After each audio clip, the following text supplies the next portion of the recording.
Hi everyone, myself Narayan sir from Saraswati International Academy, Vapi. So dear student, आज हम लोग chapter 2 structure of atom arrive the atomic structure of atom और atomic structure दोनों का meaning एक ही है.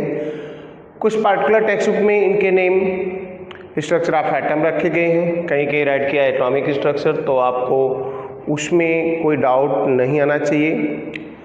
And second thing, मैं आपको बता दूं कि इस लेसन में जिन पॉइंट पर हमारा डिस्कशन रहेगा और लेसन किन पॉइंट्स पर डिपेंड है उनके अबाउट पहले मैं आपको इंट्रोड्यूस करा दूं. जैसा कि चैप्टर 1 में हमने एक टॉपिक पढ़ा था डाल्टन्स एटॉमिक मॉडल.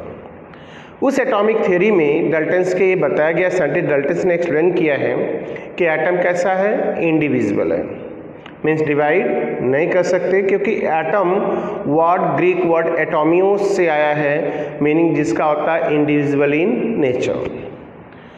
ऐसे केस में स्टूडेंट ये तो एक ओल्ड कॉन्सेप्ट हो गया, उनका ये पॉइंट्स आज के डेट में एप्लीकेबल नहीं है. आज हम या अदर लोग सब लोग फेमिलियर हो गए हैं कि एटम नहीं, एटम से छोटे पार्टिकल भी नेचर में है, और ये छोटे पार्टिकल कोई और नहीं इलेक्ट्रॉन, प्रोटॉन और न्यूट्रॉन है, जिन्हें वर्ड हम देते हैं क्या, फंडामेंटल पार्टिकल.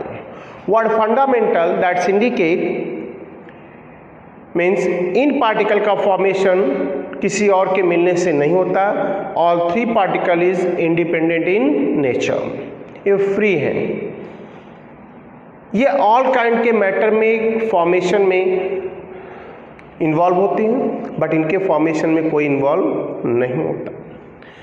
ऐसे केस में आज चैप्टर 2 पार्ट 1 के पहले लेक्चर में हमारा पॉइंट होगा discovery of fundamental particle electron, proton and neutron के अबाउट, उनकी प्रॉपर्टीज एंड देन उनसे related points like atomic number, atomic mass, isotones, isotopes, isosters, isoelectronic, a number of headings हैं. Except this अगर हम जाएं तो एटॉमिक थ्योरी है, atomic model है, Thomson, Rutherford and Niels Bohr. ऐसे तो स्टूडेंट इन पॉइंट को कोविड-19 के चलते सीबीएसई बोर्ड ने रिड्यूस कर दिया है बहुत सारे पोर्शन, बट हम लोग टोटल पढ़ेंगे. टोटल जो रहेगा तो उन सारी हेडिंग को स्टडी करेंगे एंड इंक्लूडिंग न्यूमेरिकल.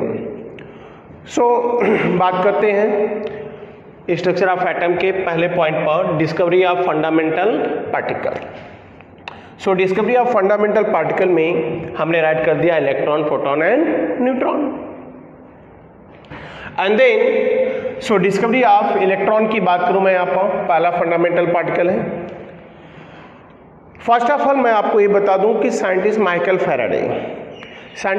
फैराडे ने इलेक्ट्रिसिटी कंडक्शन के लिए बहुत सारे एक्सपेरिमेंट परफॉर्म किए, और उन्होंने ऑब्जर्व किया कि one state of matter means like solid, it can be convertible into the liquid and gas by changing temperature.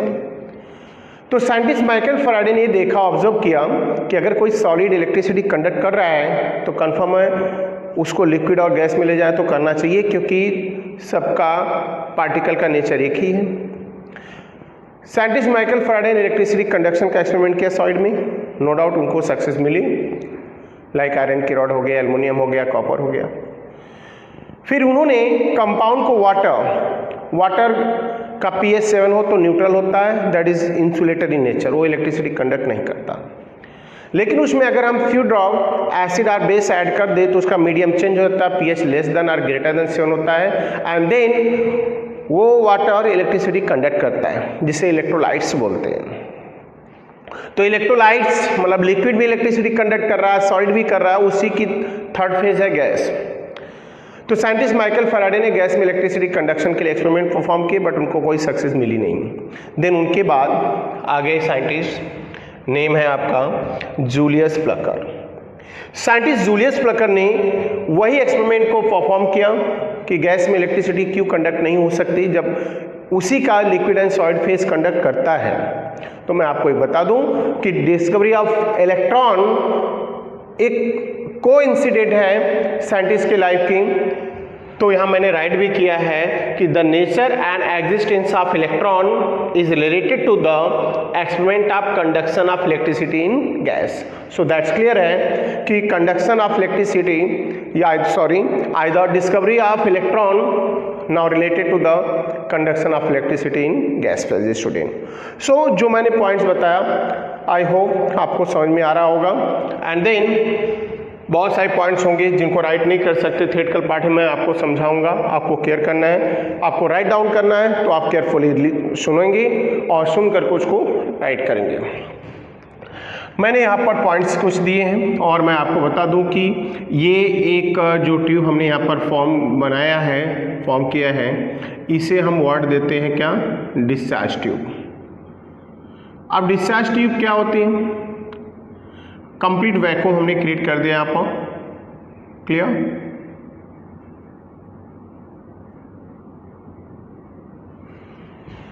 एक डिस्चार्ज ट्यूब बनाई है हमने, इसको मैं राइट कर दे रहा हूँ नेम भी, डिस्चार्ज ट्यूब। एयर कंप्लीट हमने एलिमिनेट कर दिया है। और स्टूडेंट बताऊं कि डिस्चार्ज ट्यूब को साइंटिस्ट जूलियस बेकर ने इसका ये टोटल अरेंजमेंट दिखाया अपने एक्सपेरिमेंट में। इसमें कैथोड इलेक्ट्रोड है, दैट इज निगेटिव हमने साइन दिया है, और ये एनोड इलेक्ट्रोड है, पॉजिटिव साइन दिया है। और एनोड और कैथोड को एक हाई वोल्टेज की बैटरी जिस पर लगभग 10,000 वोल्टेज की इलेक्ट्रिसिटी सप्लाई कर सके 8 to 10,000, उससे अटैच कर देते हैं एट वेरी लो प्रेशर। इसका प्रेशर है 10⁻⁴ to 10⁻² mm, that is the range. जब इस वोल्टेज पर हम इतनी वोल्टेज की इलेक्ट्रिसिटी इसमें सप्लाई करते हैं, तो सप्लाई करने के बाद साइंटिस्ट जूलियस बेकर ने देखा क्या, ये किसके लिए इन्होंने एक्सपेरिमेंट कर रहे हैं, for conduction of electricity in gas. So conduction of electricity in gas के लिए इन्होंने एक्सपेरिमेंट किया और इन्होंने ऑब्जर्व किया कि कैथोड से कुछ कलर एमिट होता है एट विच वोल्टेज दिस। और उन्होंने ऑब्जर्वेशन से फाइंड आउट किया कि ये कोई कलर नहीं था, ये जो एलिमिनेट हो रहा है यहाँ पर ये कोई कलर नहीं था, that is the group of rays. मतलब रेज इतनी नंबर में एमिट होती थी कैथोड प्लेट से कि वो हमें कलर दिखाई देता था, और जो कलर दिखाई देता था वो कोई कलर नहीं था, that is the group of rays. बहुत सारी रेज थी जो आपस में इतनी थी कि हम उसको ऐसे ही विदाउट माइक्रोस्कोप देखकर हमारी आइज की आई साइट जो है उससे क्लियर नहीं होता था। सो साइंटिस्ट जूलियस बेकर ने ये देखा और बाद में इन्होंने नेम इम्प्लाइज किया कि ये रेज जो है कैथोड प्लेट से निकलती हैं, इसीलिए इसका नेम रेड कर दिया इन्होंने क्या, कैथोड रेज। तो ये कैथोड रेज हो गई। अब कैथोड रेज ये प्रोड्यूस हो गई इनके पॉइंट जाए तो, एंड देन आफ्टर ये कैथोड रेज प्रोड्यूस हो गई और फिर इन्होंने ऑब्जर्वेशन किया माइक्रोस्कोप से, तो ये कैथोड रेज यहाँ से एलिमिनेट होती हैं और धीरे धीरे आके कहाँ जाती हैं भाई, ये जिस स्पीड से आती हैं सारी देख रहा है इन्होंने ऑब्जर्व कर रहे हैं कि टोटल रेज एमिट होती हैं और सीधे आती हैं कहाँ पर, एनोड से आती हैं और वहाँ उनके साथ मर्ज होती हैं, टकराती हैं और डिसअपियर हो जाती हैं। तो ये सब ऑब्जर्वेशन के बाद scientist sir William Crookes and J Perrin, इन दोनों साइंटिस्ट ने इन रेज के ऊपर नंबर ऑफ एक्सपेरिमेंट किया और उनकी प्रॉपर्टीज फाइंड आउट की। नंबर ऑफ एक्सपेरिमेंट किया और उनकी सारी प्रॉपर्टीज फाइंड आउट किया और उन प्रॉपर्टीज को इन्होंने एक्सप्लेन किया। और सो प्रॉपर्टीज ऑफ कैथोड रेज है क्या, मैं 1 by 1 उनको एक्सप्लेन कर रहा हूँ। क्लियर, नंबर ऑफ प्रॉपर्टीज हैं बट हम फोकस किसको कर रहे हैं, अगर हम बोर्ड के पॉइंट ऑफ व्यू जा रहे हैं तो बहुत ज़्यादा ज़रूरत नहीं पड़ेगी, बट नीट जेईई में इनकी प्रॉपर्टीज से कुछ आपको स्टडी करना पड़ेगा। सो पहला पॉइंट है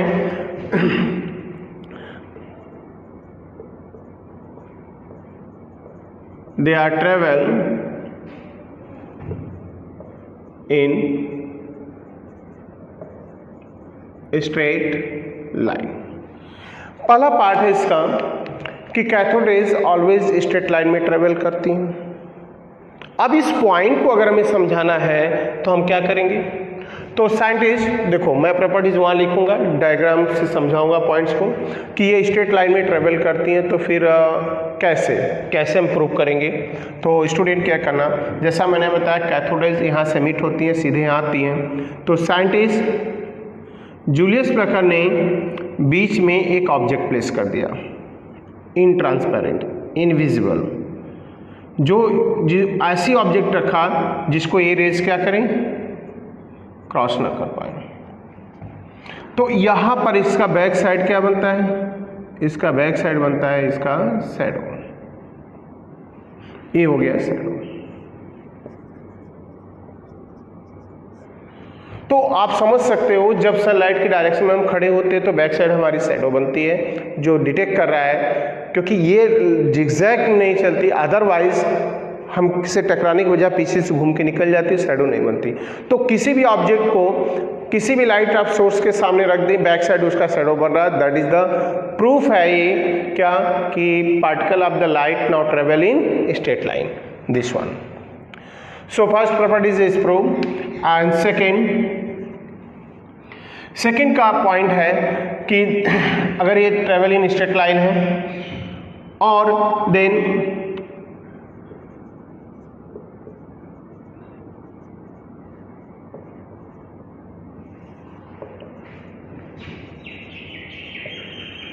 ये रेज नेगेटिव चार्ज से बनी है। नेक्स्ट थर्ड की बात करूं मैं, it is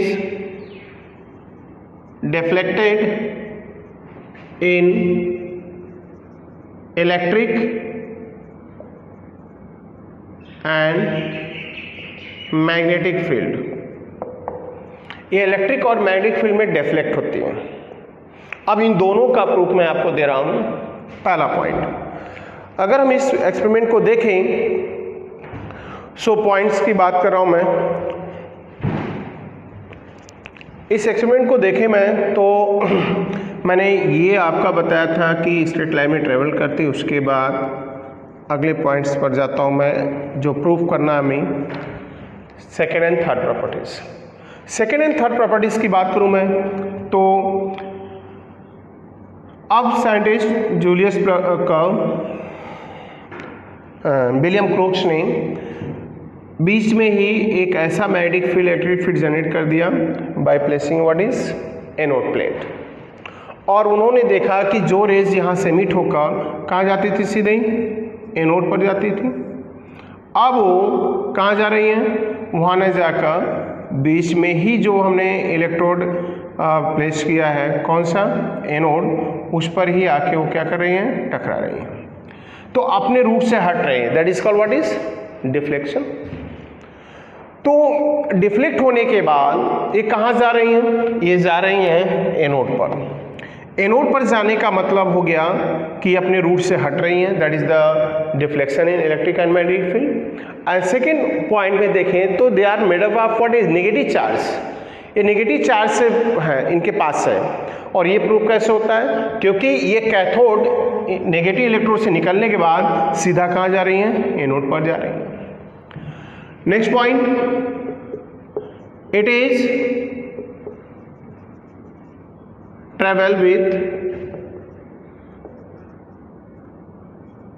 velocity of light, means 3 × 10⁸ metre per second. Approx जो इनकी वेलोसिटी है वो वेलोसिटी ऑफ लाइट है, मीन्स 3 × 10⁸ मीटर/सेकेंड। सो स्टूडेंट ये पॉइंट हो गया। Next, they are affect the photographic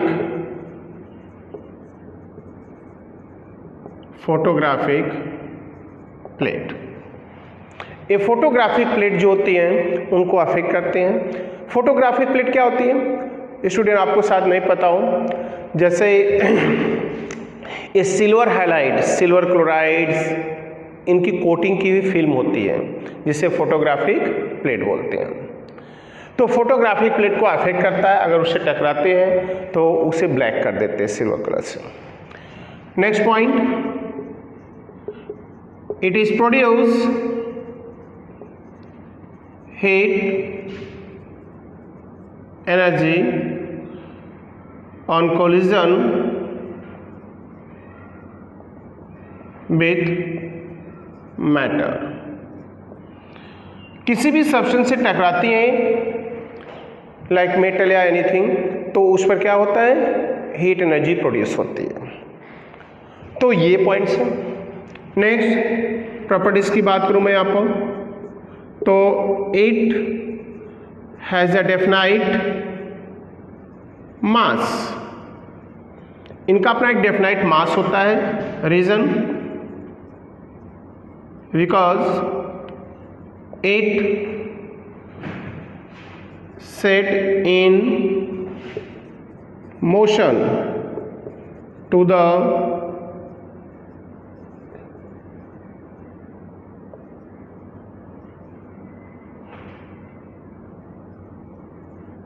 place in route of या path of rays।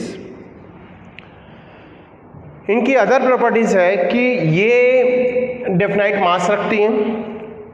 ये प्रूफ कैसे होता है, जब हम इस रेस को एमिट हो रही है और एनोड पर जा रही हैं और हमने इनके बीच में एक क्या रख किया, स्मॉल पिन व्हील, तो पिन व्हील जो है उसको प्लेस करूं मैं, तो डायरेक्शन देखना, आप इस डायग्राम को भी ड्रॉ कर सकते हो प्रॉपर्टीज वाइज। तो अगर मैं यहाँ पर इसके रूट में एक छोटी व्हील ड्रॉ कर मतलब रख दिया बना के, तो ऑब्जर्वेशन से पता चला कि जब ये रेज आती हैं, इससे टकराती हैं, तो इसको क्या कर देती हैं, in motion.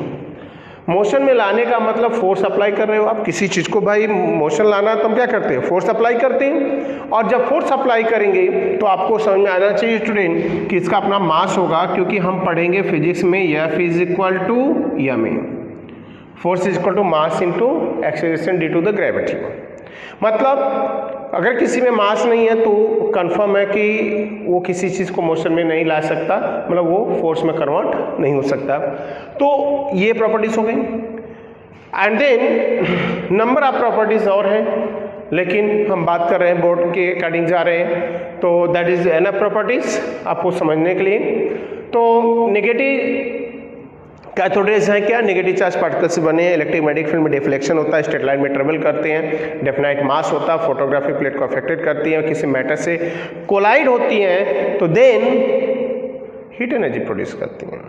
So then student ये नंबर ऑफ प्रॉपर्टीज हो गया।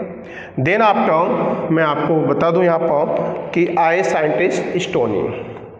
अब साइंटिस्ट स्टोनी का क्या काम, तो साइंटिस्ट स्टोनी ने इस कैथोड रेज का नेम दिया क्या, इलेक्ट्रॉन। तो एक्चुअल पॉइंट ये है कि इलेक्ट्रॉन, तो कैथोड रेज ही इलेक्ट्रॉन है, ये नेम दिया साइंटिस्ट स्टोनी ने। And then after scientist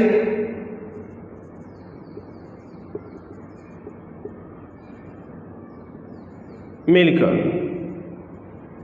scientist Millikan in 1909 scientist Millikan ने, समटाइम्स आपको किसी बुक में मुल्कन भी लिखा होगा, इंस्टेड ऑफ आई यू होगा, तो Millikan now find out the charge by oil drop method. Student यहाँ ऑयल ड्रॉप मेथड सीखना नहीं है, यहाँ सिर्फ जानना कि एक ऑयल ड्रॉप मेथड है जो उसको डेवलप किसने किया, साइंटिस्ट मिल्कन ने ही किया। और इस मेथड से इन्होंने फाइंड आउट किया क्या, charge of electron 1.6 into 10⁻⁻19 coulomb. फिर साइंटिस्ट सर जे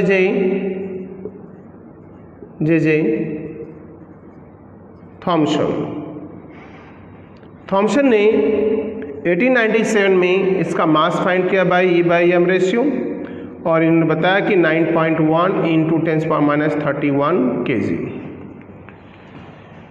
सो मास सर जे थॉमसन ने फाइंड किया बाई एम रेस्ट्रिक्शन, चार्ज मिलकर ने फाइंड आउट किया और बताया साइंटिस्ट मिलकर ने कि इससे छोटा, इससे स्मॉलेस्ट चार्ज किसी भी पार्टिकल पर नहीं है जो पार्टिकल नेचर में है।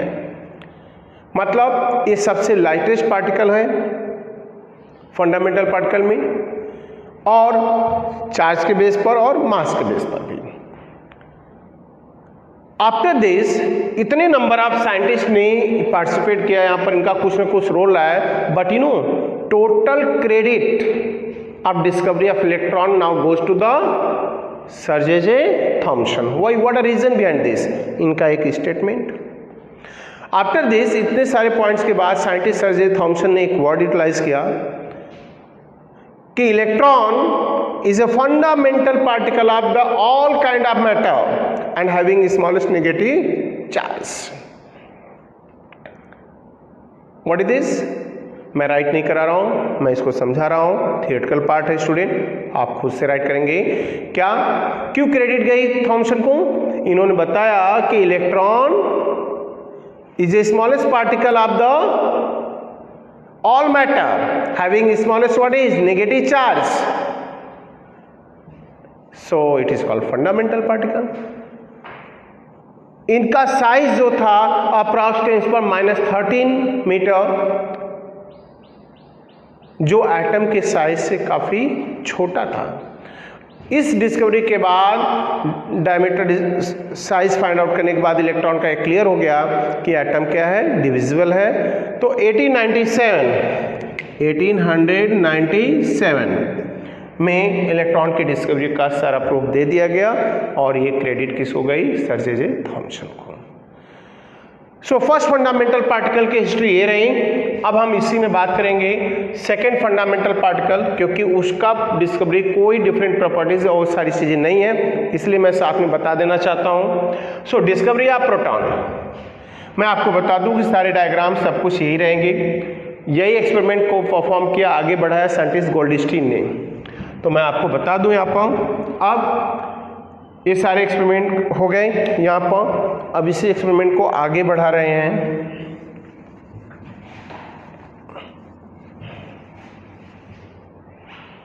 गोल्डस्टीन,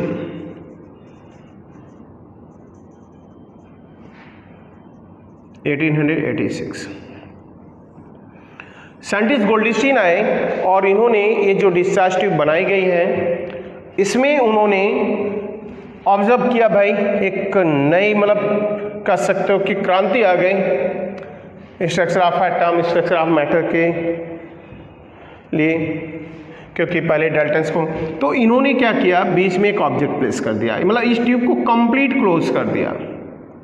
ये एक ऑब्जेक्ट इनविजिबल रख दिया और इस ऑब्जेक्ट को रखने के बाद इन्होंने ऑब्जर्व किया, नो डाउट यहाँ से कैथोड रेज निकल रही हैं, बट इन्होंने ऑब्जर्व क्या किया और कि एक लाइट पिंक कलर यहाँ से मीट होता है। उन्होंने सारा एक्सपेरिमेंट छोड़ दिया वहीं पर, कैथोड रेज के अबाउट जो इन्फॉर्मेशन कलेक्ट करनी थी कुछ नहीं किया और आगे बढ़ गए। आगे बढ़े भी क्या, इन्होंने इसको छोड़कर इस पर लग गए। इन्होंने माइक्रोस्कोप से देखा तो ये भी भाई कोई क्या कलर नहीं था, that is the group of rays, और ये रेज यहाँ से जाती है तो कैथोड के कैनल, मतलब ट्यूबलर जो इलेक्ट्रोड है उसके अंदर चली जाती थी। तो इसका नेम इन्होंने रख दिया क्या, एनोड रेज, या इसी का अदर नेम है क्या, कैनाल रेज। तो कैनाल रेज या anode rays both are same. Word canal इसलिए दिया गया क्योंकि ये एमिट होकर जाकर सीधे कहाँ, कैथोड के कैनाल में एंटर कर जाती है। ऑब्जर्वेशन से मैं बता दूं कि साइंटिस्ट रदरफोर्ड, चलो इतना तो हो गया, साइंटिस्ट रदरफोर्ड ने इस एनोड रेज की सारी प्रॉपर्टीज स्टडी की और टिल 1902 तक किया। 1886 से स्टार्ट होकर 1902 तक किया इन्होंने, और उन्होंने ऑब्जर्वेशन से बताया कि all properties of proton are similar to the electron, but now in some case are different. क्या हो सकता है, एज ए लाइक, मैंने इसीलिए बताया आपको सेकेंड प्रॉपर्टीज प्रोटॉन की राइट नहीं कराएंगे, यही है क्या चेंज लाना है वो देखना है। As a like electron anode rays also travel in straight line, they are made up of, negative की जगह हम लिखेंगे क्या, पॉजिटिव चार्ज।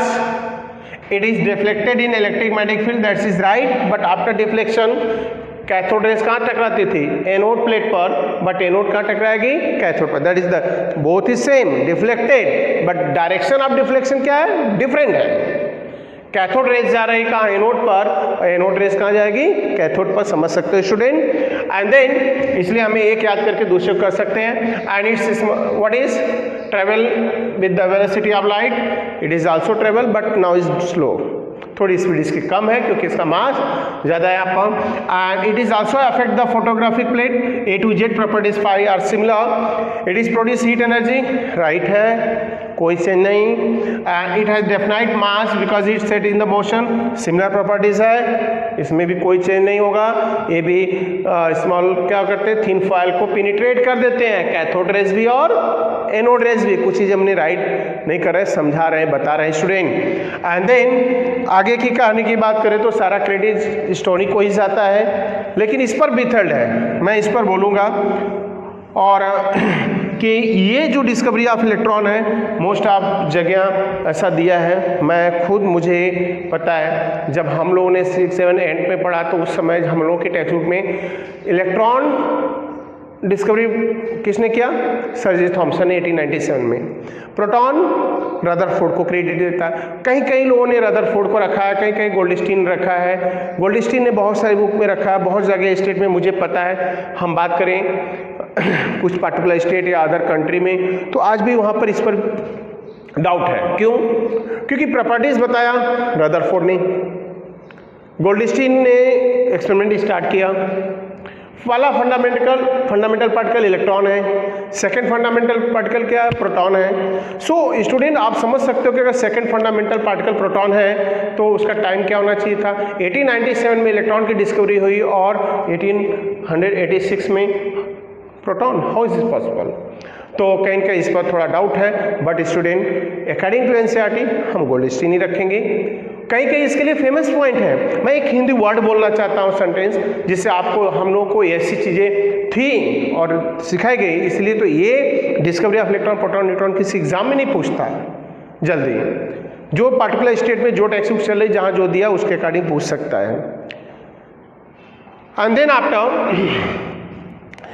मैं उस वर्ड की बात करूंगा, बट इसके डिस्कवरी के बाद तो ये हो गया।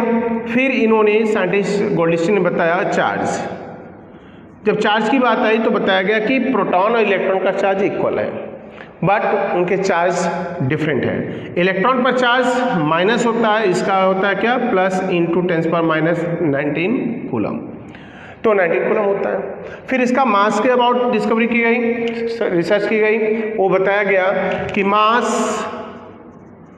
Of proton means PM, mass of proton is equal to 1.672 into 10⁻27 kg है, या ग्राम में करेंगे तो क्या होगा 10⁻24। इन सब के बाद सेम वही कंडीशन जैसा सब साइंटिस्ट ने किया, रदरफोर्ड ने सारी प्रॉपर्टीज बताई, क्रेडिट किसको गया, सर जे थॉमसन को। ऐसे यहाँ क्रेडिट किसको गया, गोल्डस्टीन को, क्योंकि एट लास्ट गोल्डस्टीन ने भी वही सेंटेंस यूज किया कि proton, this anode rays is called proton, this anode rays is called proton, and scientist Goldstein ने बताया कि proton is a second fundamental particle of the all kind of matter. Means कोई matter सिर्फ electron से नहीं, electron और proton दोनों के मिलने से बनता है, जहां तक दो की डिस्कवरी हुई। So second fundamental particle proton है, that having similar charge to the electron but opposite है। मास प्रोटॉन का इलेक्ट्रॉन से ज़्यादा है क्योंकि उसका -10 पर क्या है 31 kg, इसका -27 है। एंड देन आफ्टर इन्होंने बताया कि प्रोटॉन इलेक्ट्रॉन दोनों होते हैं मैटर के अंदर। मैं आपको बता दूं इससे पहले थॉमसन का मॉडल हमें बता देना चाहिए, बट हम लोग थॉमसन, रदरफोर्ड और Niels Bohr model back to back पढ़ेंगे। आप टेक्स्ट बुक पढ़ोगे स्टूडेंट तो बोलोगे सर नहीं तो ये पढ़ा दिया, ये टेक्स्ट बुक में इतना तो दिया भी नहीं है कुछ। तो आपको एक चीज़ ध्यान देना है कि ये सारी थ्योरी एक साथ पढ़ेंगे और कॉन्सेप्ट पहले फंडामेंटल पार्टिकल इलेक्ट्रॉन, एक साथ प्रोटॉन न्यूट्रॉन की डिस्कवरी करेंगे। तो इलेक्ट्रॉन एंड प्रोटॉन आप समझ गए होंगे स्टूडेंट, सारी प्रॉपर्टीज सिमिलर है, चार्ज और मास डिफरेंट है, बाकी डिस्कवरी दोनों की एक ही जगह से हुई। कहाँ से हुई है? During conduction of electricity in gas, और दोनों की डिस्कवरी कहाँ से रिलेटेड है? डिस्चार्ज ट्यूब से है। अब डिस्चार्ज ट्यूब से है, ये पॉइंट्स हो गया। अब हम लोग पढ़ेंगे discovery of neutron. So discovery of neutron की बात करूं मैं यहाँ पर, सो नेक्स्ट फंडामेंटल पार्टिकल है, मीन्स थर्ड है। अगर हम बात करें थर्ड फंडामेंटल पार्टिकल की, सो न्यूट्रॉन। अब थर्ड फंडामेंटल पार्टिकल है हमारा न्यूट्रॉन। सो न्यूट्रॉन की बात करें तो discovery of neutron.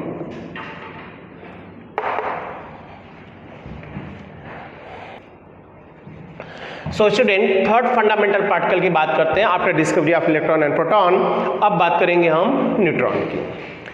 Discovery of neutron की बात करें तो ये किसी भी डिस्चार्ज ट्यूब या ऐसे किसी एक्सपेरिमेंट से रिलेटेड नहीं है, और इसकी डायरेक्ट डिस्कवरी है जो साइंटिस्ट न्यूट्रॉन को डिस्कवर किसने किया? So it was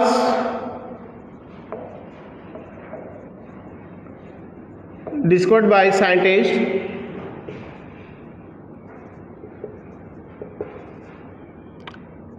Sir James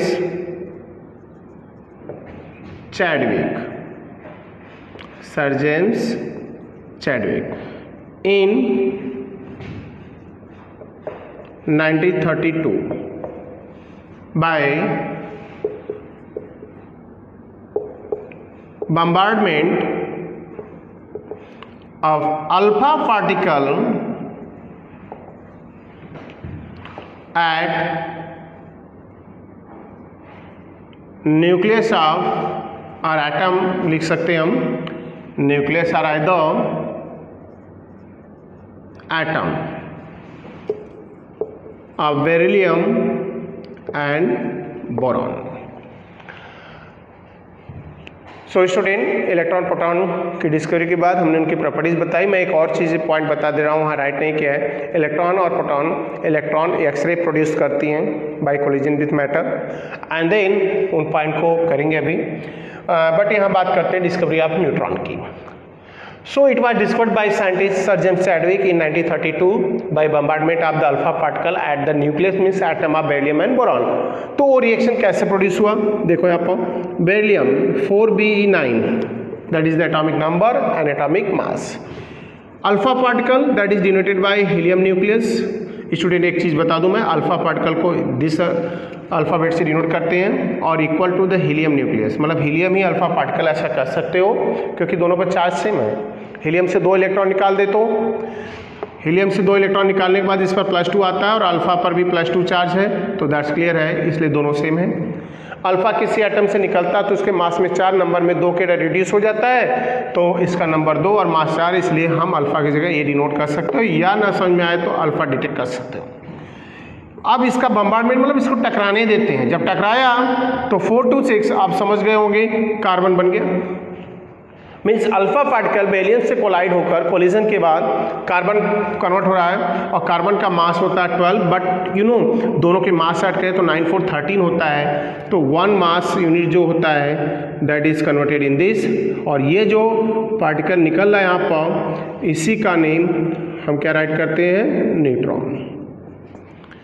same case found in boron, boron जो 5B11 है, 10 और 11 आइसोटोप्स है बोरॉन के, इसके 11 पर पास किया अनस्टेबल है, 2He4, तो इन्होंने ऑब्जर्व क्या किया 5 to 7 किसका होता है 5 to 7, ये जो 7 एटॉमिक नंबर है ये होता है न्यूट्रॉन का, ऐसे केस में जब आप बोरॉन पर हीलियम पार्टिकल मतलब अल्फा पार्टिकल का कोलिजन हुआ, देन दैट टाइम कन्वर्ट हो गया नाइट्रोजन में, और 11 4 15 है, बट नाइट्रोजन का मास स्टेबल जो है 14 है, ये 15 हो रहा है, तो फिर again 0 and 1, that is what neutron.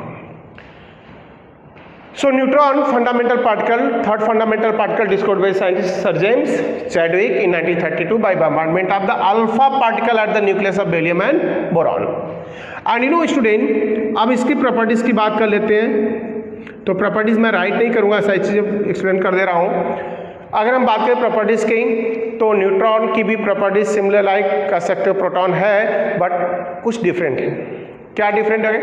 अगर हम प्रोटॉन की बात करें तो इलेक्ट्रॉन की तो इलेक्ट्रिक मैग्नेटिक में डिफ्लेक्ट होते हैं, बट न्यूट्रॉन डिफ्लेक्शन नहीं होता, क्योंकि न्यूट्रॉन कैसा है? न्यूट्रल, इस पे चार्ज नहीं है. वन डिफरेंट, बाकी सिमिलर प्रॉपर्टीज राइट करेंगे. हाई स्पीड है, उसमें भी कोई डाउट नहीं है. और प्रॉपर्टीज के बाद बात करूं तो इस पे चार्ज नहीं है, but mass of neutron equal to the है किसके? Mass of proton, but minute difference है 1.675 इंटू 10⁻⁻27 kg. सो स्टूडेंट समझ गए होंगे 1.672 10⁻27 kg है प्रोटॉन का, और 1.675 10⁻27 kg है न्यूट्रॉन का. तो डिफरेंस कहाँ पर है? यहाँ पर है, इसके बाद की डिजिट पर है. तो 2 and 5. इससे क्लियर हो गया कि इन 3 fundamental of particle electron proton neutron में सबसे लार्जेस्ट पार्टिकल जो है वो हमारा न्यूट्रॉन है, हैवी मास का. एंड देन इनकी पोजीशन हम बताएंगे.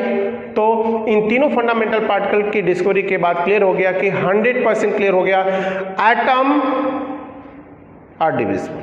एटम डिविजिबल है, एटम को डिवाइड कर सकते हैं, क्योंकि इन तीनों के साइज एटम के साइज से छोटा है. सो इट्स क्लियर हो गया इसके पॉइंट के बाद कि एटम डिविजिबल है, और यहाँ से डाल्टन से एटॉमिक थ्योरी कहीं न कहीं फेल हो गई है इस पॉइंट ऑफ व्यू के अकॉर्डिंग जाए तो. अब इनसे रिलेटेड पॉइंट्स की बात करेंगे हम, और इनसे रिलेटेड पॉइंट्स तो एटॉमिक थ्योरी हैं 3, बट मैंने सब पहले ही इन्फॉर्म कर दिया, इनको हम थोड़ा देर से पढ़ेंगे. एंड देन अब इनसे रिलेटेड पॉइंट्स क्या क्या हैं उन पर हम फोकस करेंगे. तो इनसे रिलेटेड पॉइंट्स छोटे छोटे हैं जिनकी रिक्वायरमेंट है हमें अपने कॉन्फिडेंस लेवल को बढ़ाने के लिए. स्टूडेंट, उन कॉन्फिडेंस लेवल की बात कर रहा हूँ जिनसे रिलेटेड आपके नीट जेईई बोर्ड हर जगह आपको ऑब्जेक्टिव सब्जेक्टिव में पॉइंट पूछे जा सकते हैं. तो उन पॉइंट को फोकस करते हैं अभी, और उन पर ही डिस्कशन अपना चलेगा, और उन सारे फंडामेंटल पॉइंट्स को लिख रहा हूँ मैं, और एक एक करके समझेंगे हम लोग. बात करें तो पहला जिसमें हमने राइट कर दिया एटॉमिक नंबर. मैं पहले सारी हेडिंग राइट कर दे रहा हूं यहां पर. Atomic number, atomic mass, isotones, isoelectronic,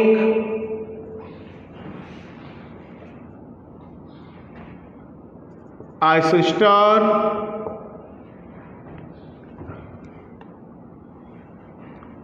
isotopes and isobar and isodiapher भी है. तो अगर हम बोर्ड के पॉइंट ऑफ व्यू से जाएं तो आइसोडाइफर भी है, उसको बताया जाएगा. तो इन पॉइंट्स का हमारा डिस्कशन चलेगा अभी, और ये पॉइंट्स हैं जिनके बारे में हमें जानना डिटेल से. कुछ पॉइंट्स आपने 9th-10th स्टैंडर्ड में सुना होगा स्टूडेंट, बट यहाँ पर चालू करते एक एक पॉइंट्स को उठाते हैं हम. तो अगला पॉइंट है हमारा जो देखा जाए तो atomic number. Atomic number after discovery of electron proton neutron ये क्लियर हो गया, और थॉमसन, रदरफोर्ड और निल्स बोर एटॉमिक थ्योरी के बाद कि हर एक एटम का सब जो देखा जाए रदरफोर्ड कॉन्सेप्ट से ही, तो सेंट्रल पार्ट जो होता है उसे हम वर्ड देते हैं क्या? न्यूक्लियस. न्यूक्लियस में 2 पार्टिकल होते हैं, न्यूट्रॉन प्रोटॉन, और नेगेटिव चार्ज इलेक्ट्रॉन इसका राउंड क्या करता है? सर्कुलर पाथ में रोटेट करता है, दैट इज कंसिडर ऑर्बिट. इसकी हिस्ट्री अभी बाकी हम लोग नेक्स्ट लेसन में पढ़ेंगे, बट अभी इनके बारे में जानते हैं क्योंकि इनकी रिक्वायरमेंट थी यहाँ पर आपको समझने के लिए कि हमने 3 फंडामेंटल पार्टिकल की डिस्कवरी कर ली, तो फिर इनकी पोजीशन क्या होगी एटम में? तो पोजीशन ये रही जो पहले भी आपके लोअर स्टैंडर्ड में टीचर ने आपको बताया होगा, एंड देन उसी को थोड़ा इवैल्यूएट कर रहे हैं हम लोग। एटॉमिक नंबर क्या बोलते हैं? The total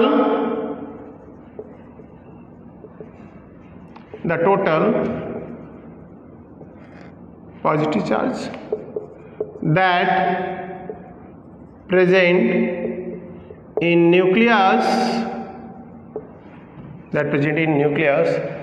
of an atom is called atomic number. Student, atomic number, so it was discovered by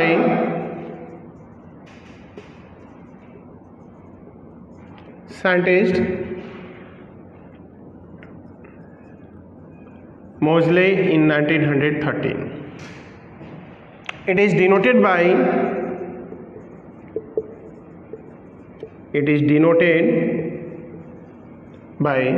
Z, means Z is equal to हो गया एटॉमिक नंबर। सो Z हो गया atomic number, and you know atomic number is equal to proton, number of proton is equal to number of electron. So student, meaning ये clear हो गया कि एक atom में प्रोटॉन और इलेक्ट्रॉन तीनों चीज़ें इक्वल होती है जब तक एटम पर कोई चार्ज जनरेट ना हो। सो ये हो गया एटॉमिक नंबर। अब बात करेंगे हम सेकेंड पॉइंट्स की, जिसका मीनिंग है atomic mass.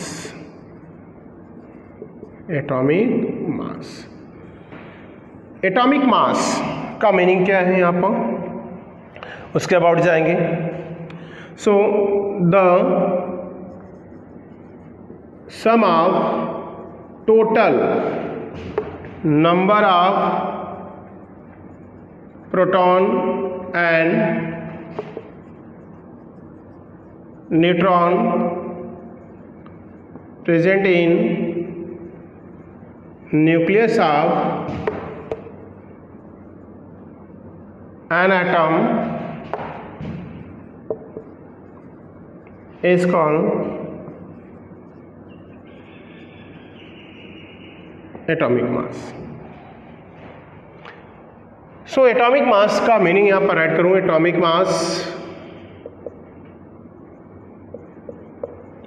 mass of atom is denoted by A.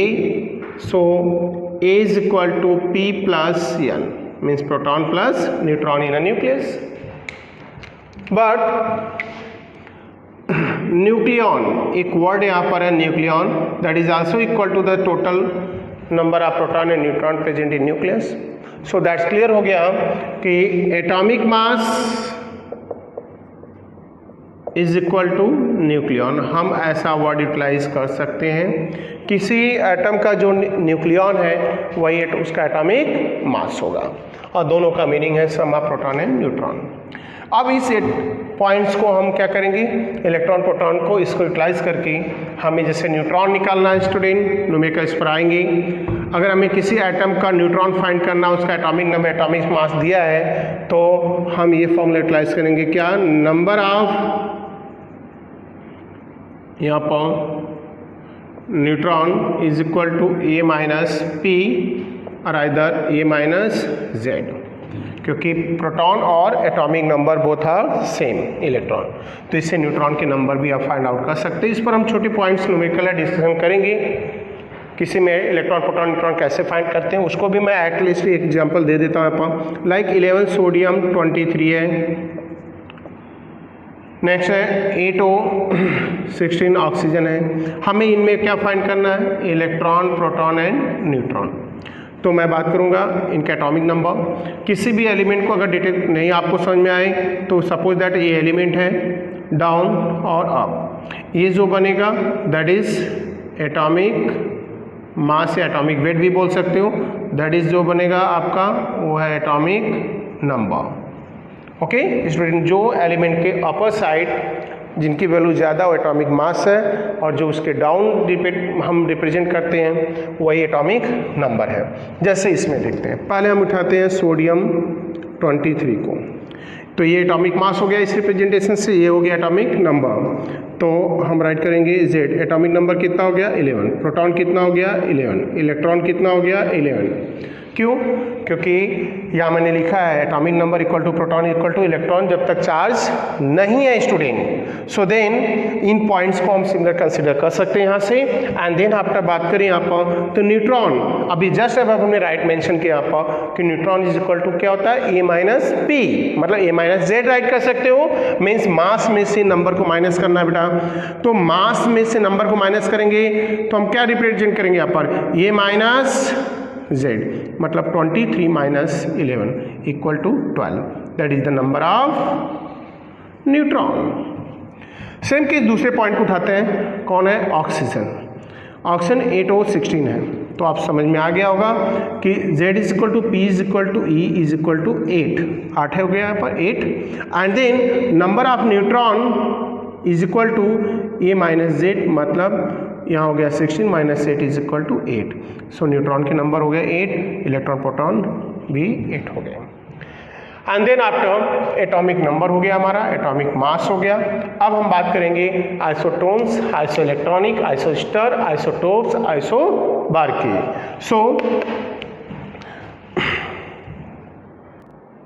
So student आज के लेक्चर में इतना ही रहेगा।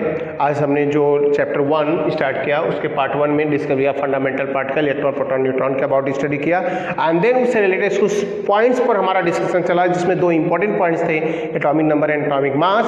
एंड सेकेंड लेक्चर में हम जिन पॉइंट पर, रिमेनिंग पॉइंट पर हमारा डिस्कशन चलेगा वो है isotones, isoelectronic, isotopes, isobar, isosters, isodiapher. So thank you.